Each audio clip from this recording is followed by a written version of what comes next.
Hello, everybody, and welcome to another episode of GamerVision. I am just one of your hosts, Jeff from Just One More Level, with Tony from procedurally generated. I That's the think thing. this No, I no, don't know you had it this right the way first over time. here. So over here Yes.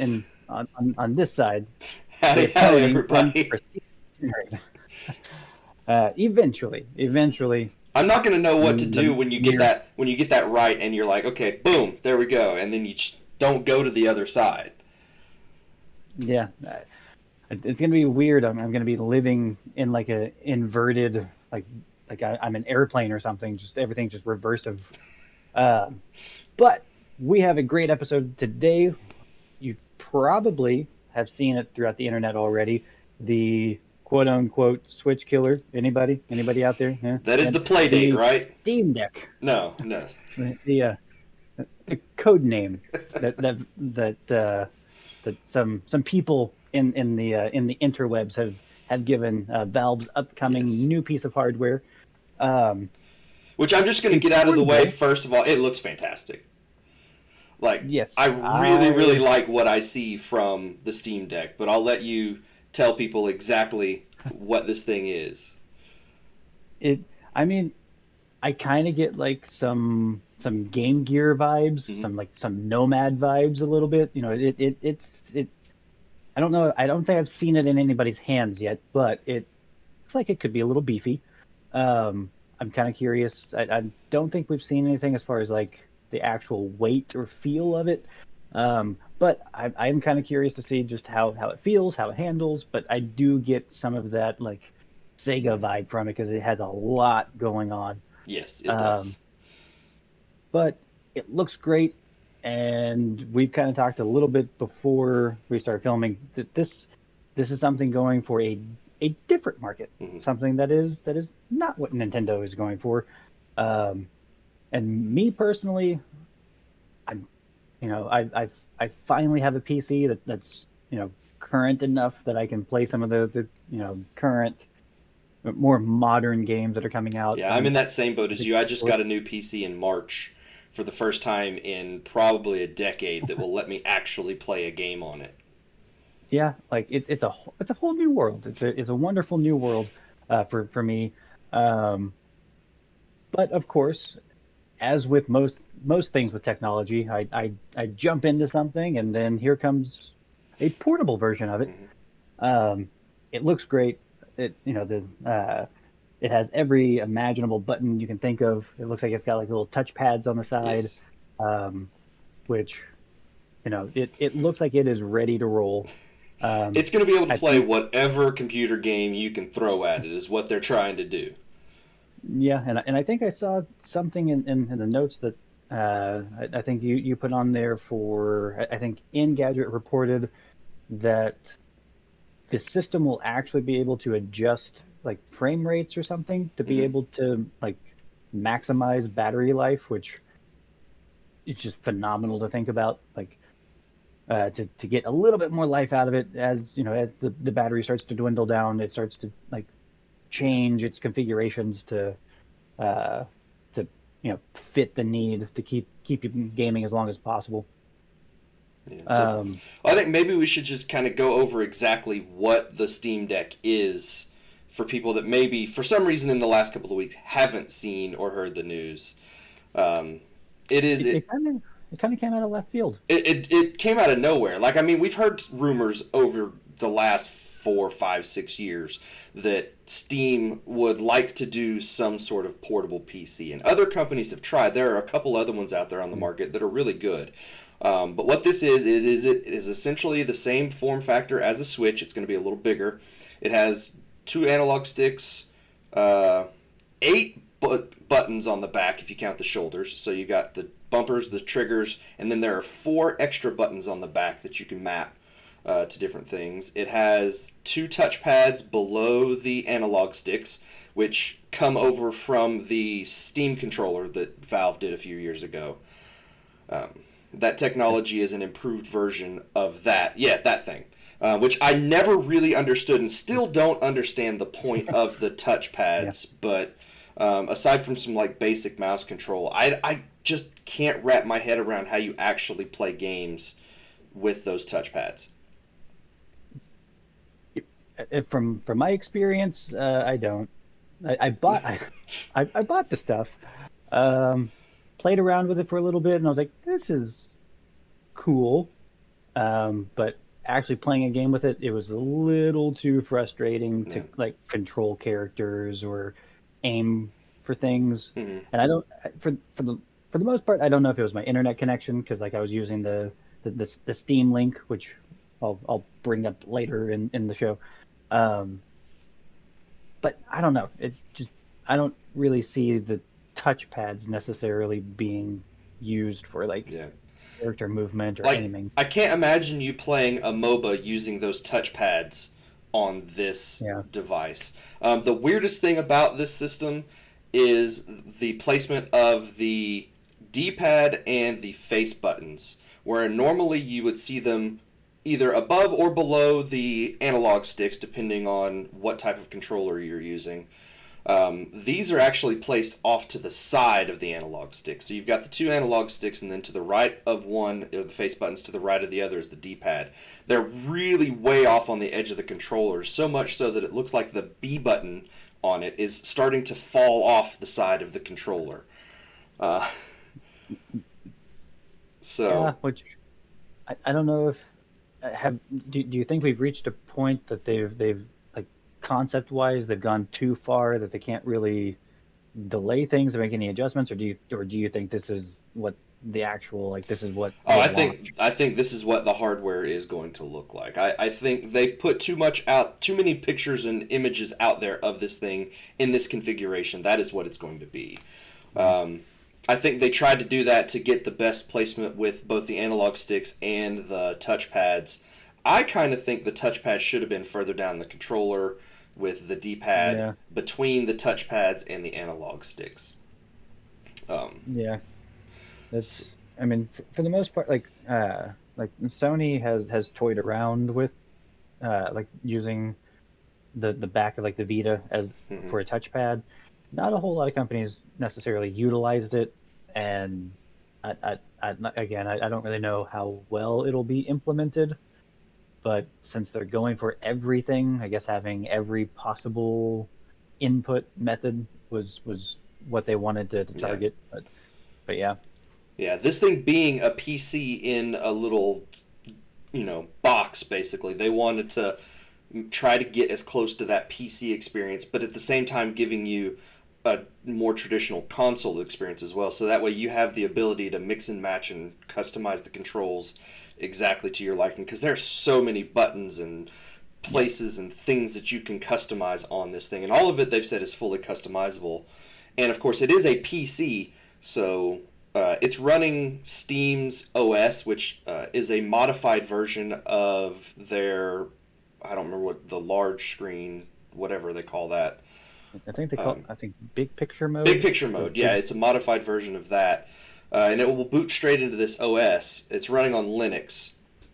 So there's some stuff that they're going to have to do behind the scenes to get stuff working because they are trying to make sure that you can get your entire PC library to play on this thing.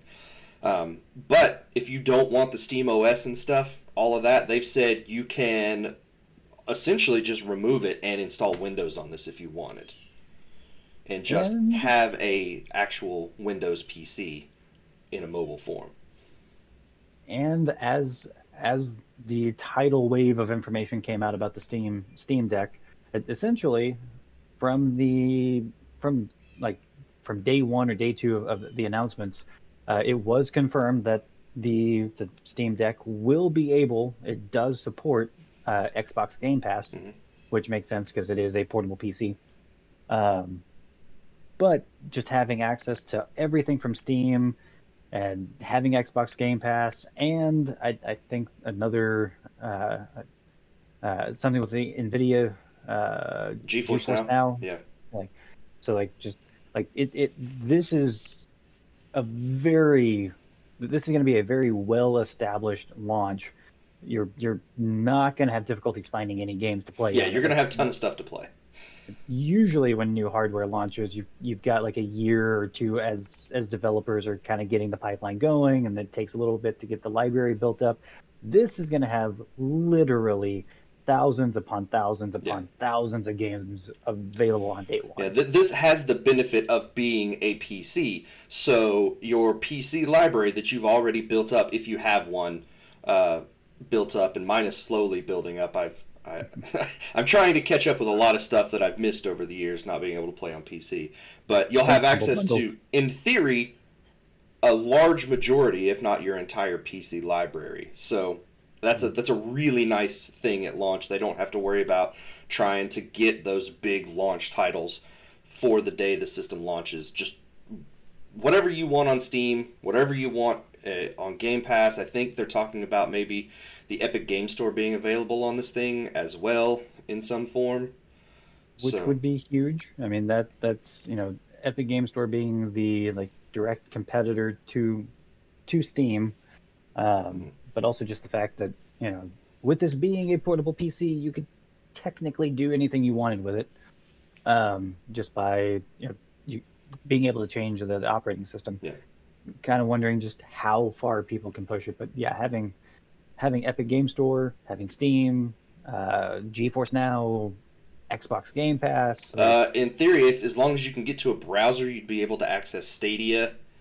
Um, Oh, yeah, so this is Amazon Luna is the one real question mark. I don't know because they you can play through like a browser for some devices, some don't work. But because this is a PC, you can launch that. You can launch the Luna, uh, you know, application on a PC. So in theory, you would be able to access your Luna games as well, which would be really cool.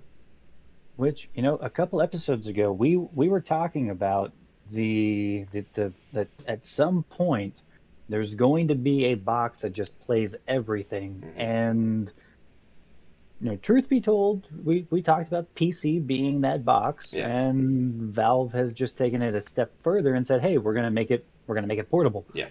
Um, and like the price points, I don't remember the price points off the top of my head, but there's like three different tiers. So I think there's like one that's Yeah. $400, which is a great like entry point for people to be able to get into PC gaming, all the way up to, was it 600 650 is the or top of the line. okay, Yeah, $400 for a PC with some fairly decent specs. Like yeah, we'll get into that here in just a second. All three of these tiers are essentially the same, but having a $400 yeah, gaming PC is an insane thought. First of all, um, because but super exciting at the same time.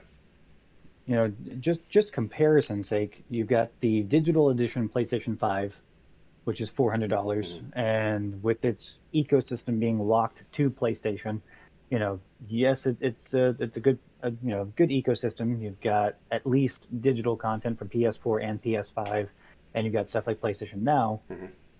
But even with those in its favor, $400 for a digital edition PlayStation 5 is still completely obliterated from having a $400 Gaming PC. portable Yeah. PC. And, Like, a gaming PC, if you think about it, because this is a PC, you'll have access to the Game Pass stuff. PlayStation Now runs through a browser, so you could play PlayStation games on here. Nintendo's the yeah, one outlier. There's no way to play Nintendo games on anything. Um, but as, P- as of yet, but PC, Xbox, and PlayStation games all on one device is for $400 is a really yeah, exciting thought. like So go ahead. the more that I hear about it, the more that I see about it, just like it sounds like an incredible Yeah. piece of hardware. Like, I'm a little leery because of previous Valve hardware, Yeah, but how's that Steam controller working out for you? yeah, it looks great in the box.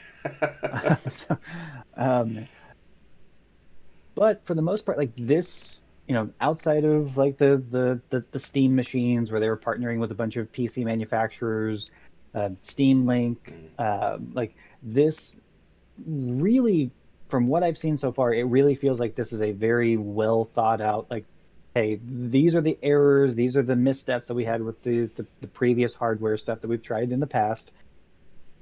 it's difficult to get into this space, but Hmm. they continue to try, and this does feel like a full-fledged, like, hey, we've been keeping notes. Yeah. We've been seeing how all the competition's doing. We're seeing what everyone else is doing. We're seeing what we've made mistakes on.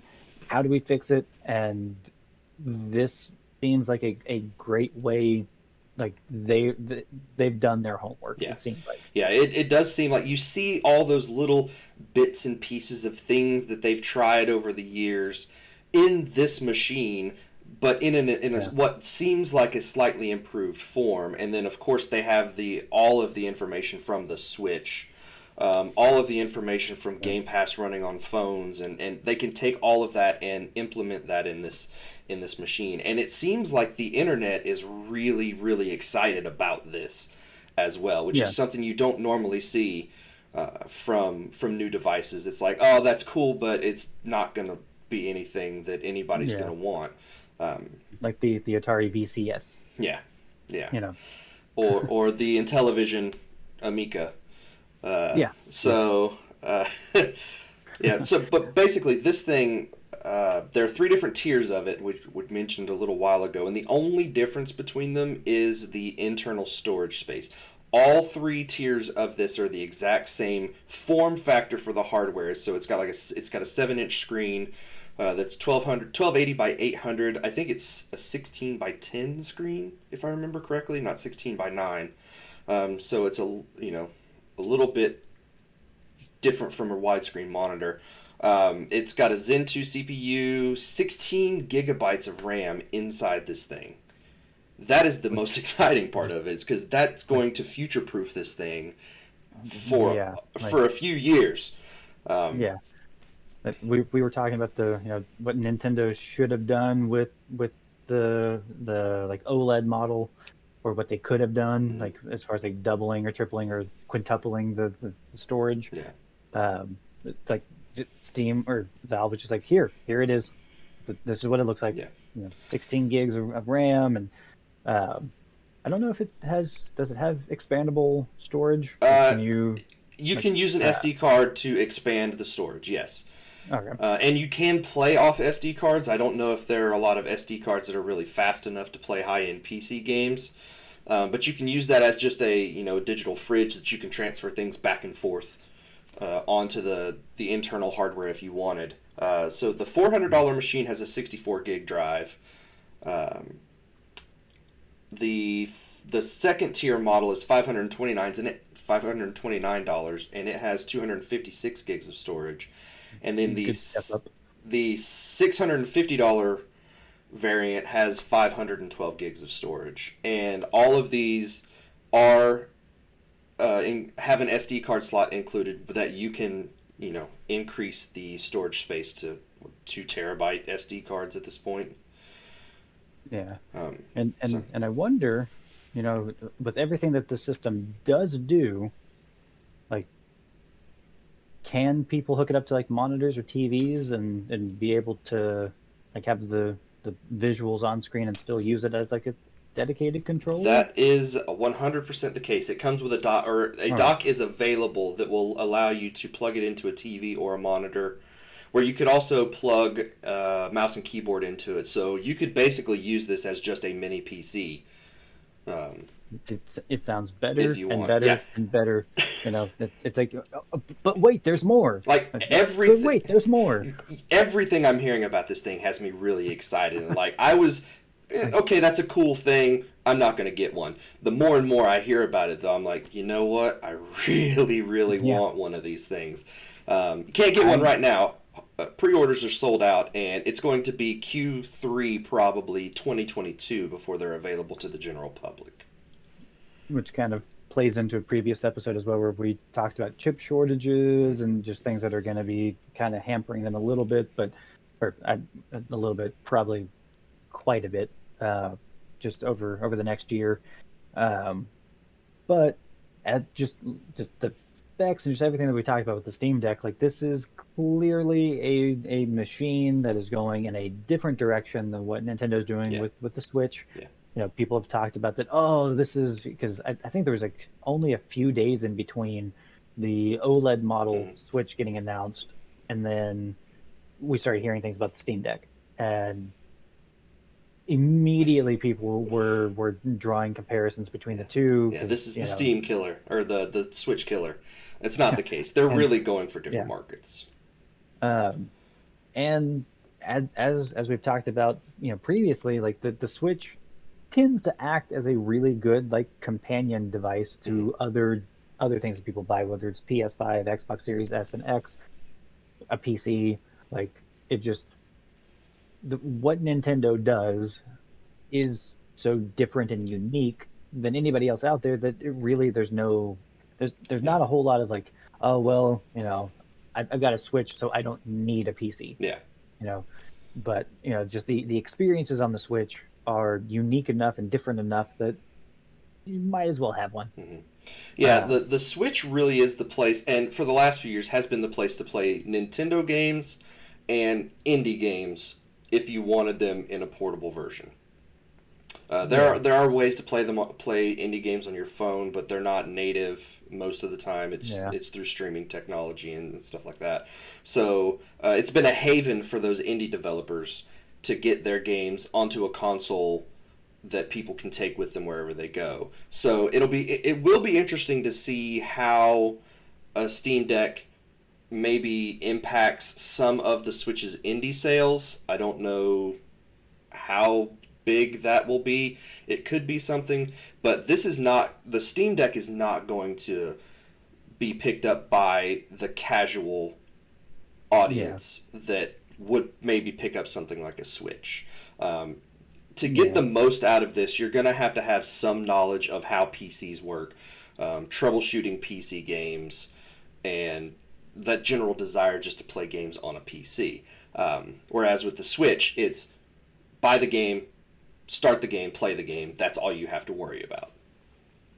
yeah. And that's it'll be interesting to see if Nintendo takes any pointers from Valve as far as like the Switch 2 or Yeah, whatever Nintendo's like actual yeah. successor to the Switch is, or if Nintendo just decides that we're gonna just reinvent things all over Mm-hmm. again and just we're going in this direction now instead of I this direction. I'd really You hate know, to see Nintendo get away from the Switch type device. That's really been huge for them, and I think it's changed the way a lot of people interact with their games because they have that yeah, ability to have it on a TV or take it with them wherever they go.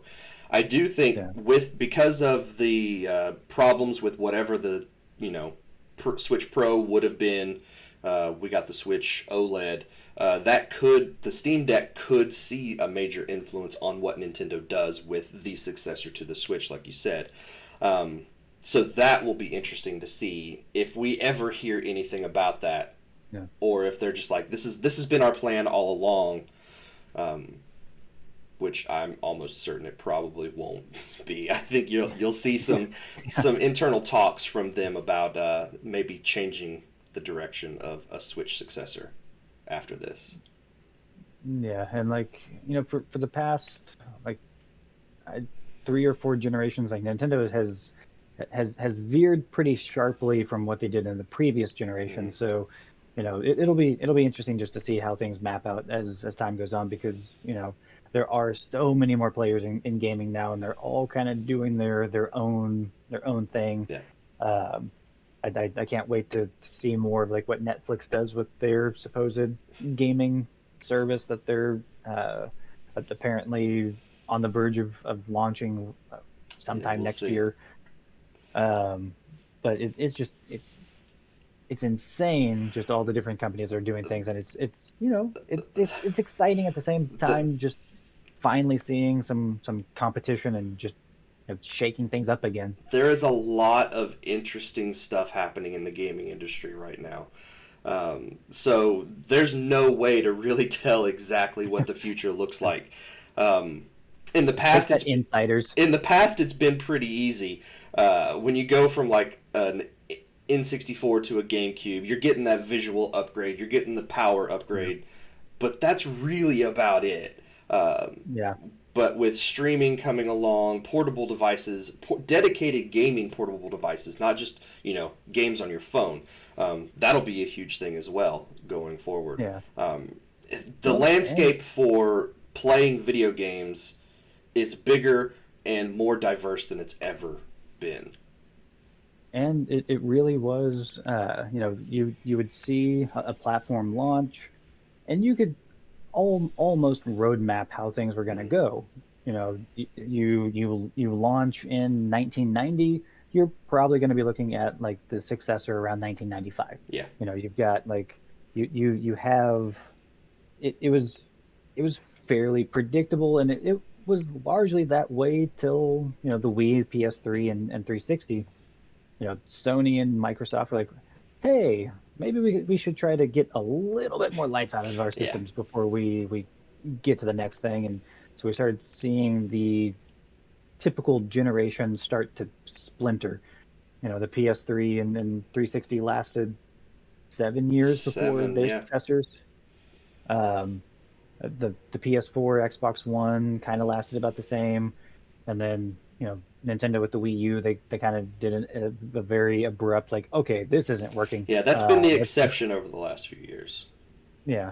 So like, and now you've got so many like game services and studios and just all this insanity going on that um, it is very difficult to predict just what's going to be happening next because there are so many different people, going in different directions. Mm-hmm. Um, but I was going to break out the Steam Link, yet another thing that I purchased. It was a cool little thing. Very very reliant on the internet Yeah. being solid enough to communicate between a PC and a TV and then the controller. And did I don't think I had a good enough internet connection for it, which is largely why they're both back in the box. And they really haven't been touched in years. Yeah. So, but now I've got a PC that can handle it, so I don't really have to worry too much about that. There you go. But for all the people watching, let us know in the comments what you think about the Steam Deck. Just how you think it's going to map the upcoming 5 to 10 years. If companies should really worry about it, think about it. If you're interested in buying it, the games that you're excited to play on it, and we'll see you with the next episode of GamerVision.